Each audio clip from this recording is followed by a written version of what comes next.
প্রিয় পাগলি, পৃথিবীর সব থেকে বাজে অনুভূতি কি জানো? তোমাকে দেখতে ইচ্ছে করলেও দেখতে না পারা, তোমাকে শুনতে ইচ্ছে করলেও শুনতে না পারা।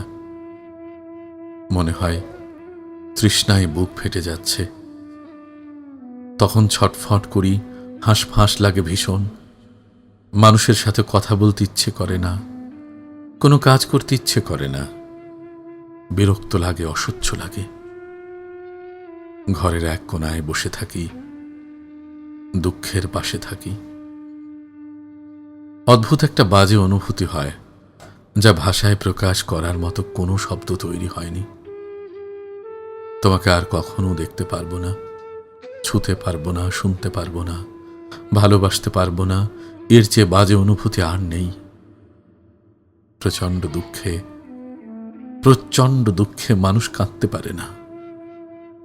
আমার ভীষণ কান্না করতে ইচ্ছে করে, কিন্তু কান্না আসে না।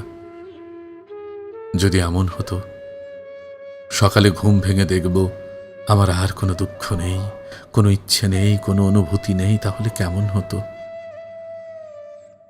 যদি একদিন ঘুম ভেঙে দেখি তুমি আমার পাশে শুয়ে আছো, জানি এটা সম্ভব না, তবুও ভাবি এমন একটা দিন আসুক যেদিন সকালে তোমাকে দেখে আমার ঘুম ভাঙুক। তারপর যদি পৃথিবী ধ্বংস হয়ে যায়, যাক, আমার আর কোনো আফসোস থাকবে না। তুমি যে কোনোদিন আমার হবে না, সেটা আমি বুঝি, কিন্তু আমার মনটা বোঝে না, আমার মনটা বোঝে না।